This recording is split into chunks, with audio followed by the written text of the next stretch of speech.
O Senhor esteja convosco. Proclamação do Evangelho de Jesus Cristo segundo Mateus.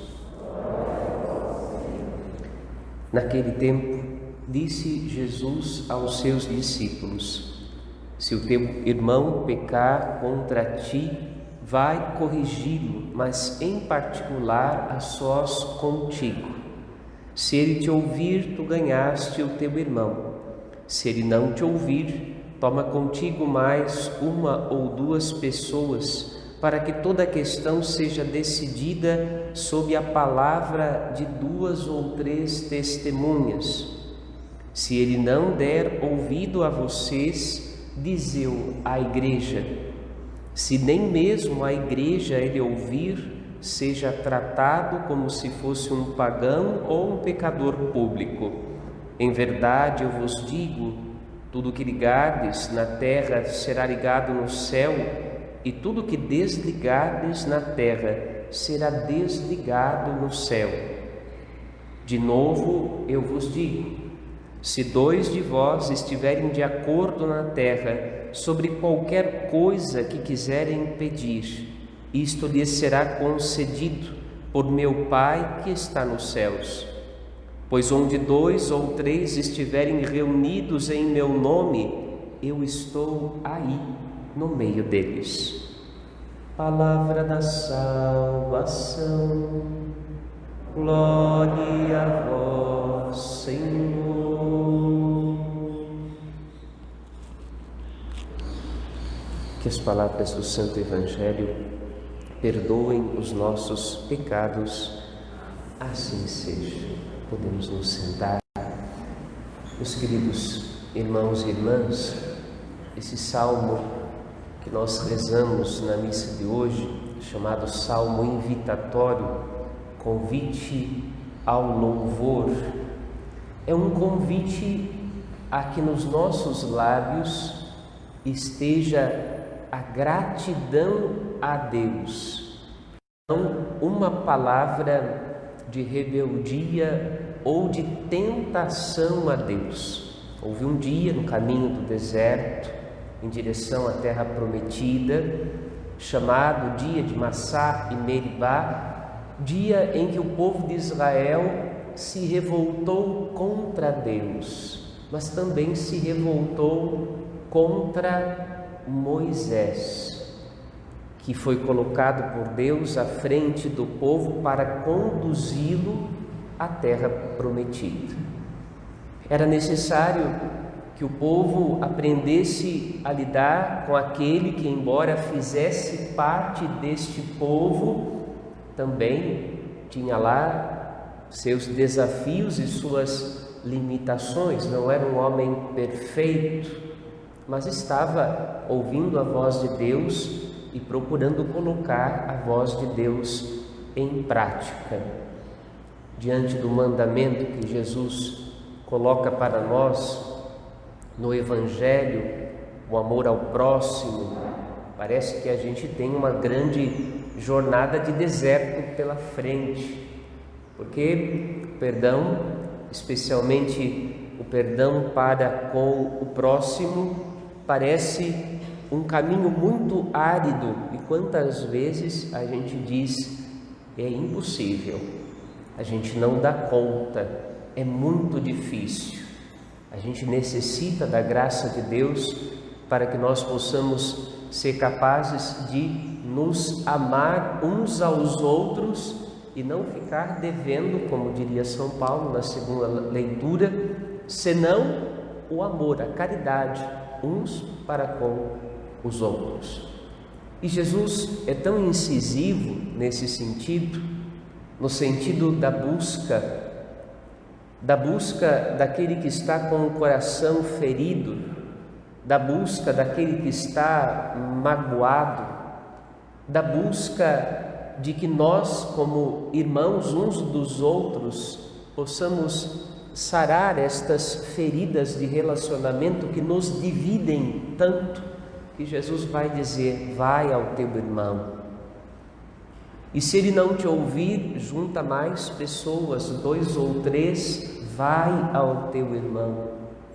Se mesmo assim ele não te ouvir, dize-o à igreja, junto à comunidade cristã, e como povo de Deus, vai ao teu irmão.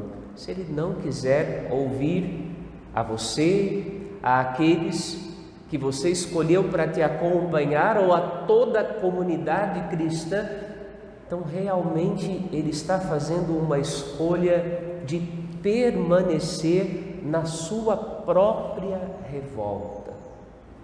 Lá no deserto, naquele dia de Massá e Meribá, eram tantos os que se revoltaram contra a liderança de Moisés e contra Deus, que muitos daqueles que se rebelaram jamais chegaram à terra prometida. Não foram capazes de ver o alimento que Deus providenciou, o maná. Não foram capazes de enxergar o milagre da água necessária que reclamavam que tinha acabado, mas que Deus fez jorrar do rochedo. Não foram capazes de experimentar o carisma, a graça da obediência que Deus estava trabalhando no coração daquele povo de cabeça dura.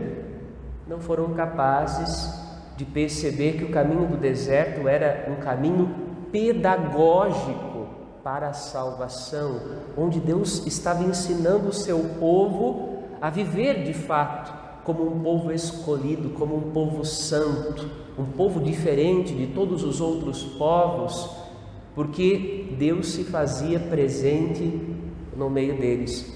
Muitos não foram capazes de enxergar nada disso e também não puderam chegar à terra prometida. Terminaram seus dias no deserto, na aridez da solidão. Quando nós não vamos ao encontro do próximo, quer para curar as nossas feridas do coração, quer para curar as feridas de relacionamento do coração do próximo, jazemos, permanecemos na solidão da morte da alma, tanto nós como o próximo. E é muito bonito no Evangelho, quando Jesus diz, quando 2 ou mais estiverem reunidos em meu nome, eu estou ali como testemunha desta busca.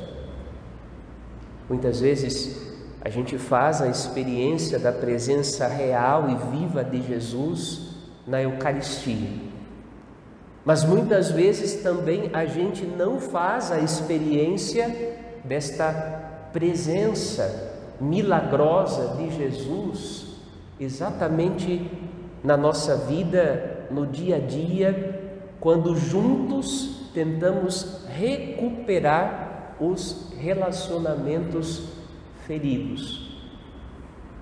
Evidentemente, a gente entende que esse caminho não é um caminho fácil, por isso a gente resiste.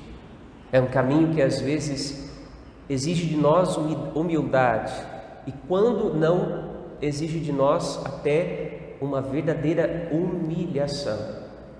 Nem sempre a gente vai e de repente aqueles que nos feriram admitem que erraram. Às vezes a gente vai para buscar o coração daquele que tem a cabeça dura e vai demorar uma longa jornada de uma vida inteira para ser capaz de admitir que errou. Mas Jesus diz: vai, busca o teu irmão. Na busca do teu irmão, aí onde 2 estão de acordo naquilo que desejam pedir.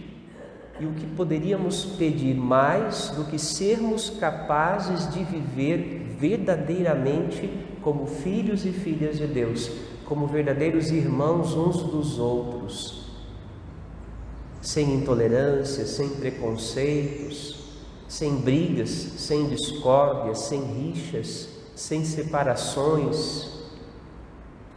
De fato, quando a gente olha na história da salvação, lá no livro do Gênesis, na origem do mundo, quando o pecado se espalha sobre a face da terra, um dos danos mais terríveis do pecado é justamente a morte que se instaura dentro da família humana.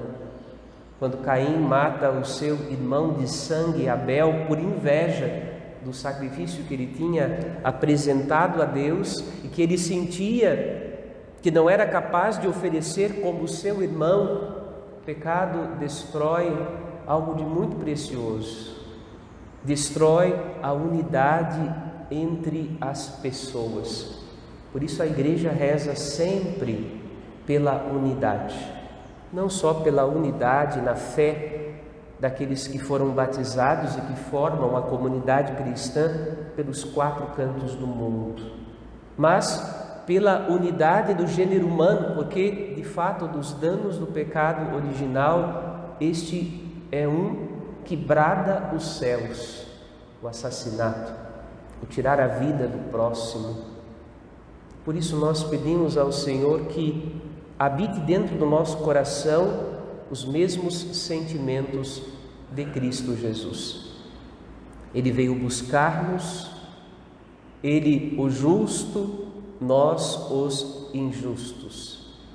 Ele, o Filho unigênito do Pai, aquele que carrega a verdade, e nós, os filhos chamados vivos, mas que estavam criados na mentira e na enganação do diabo.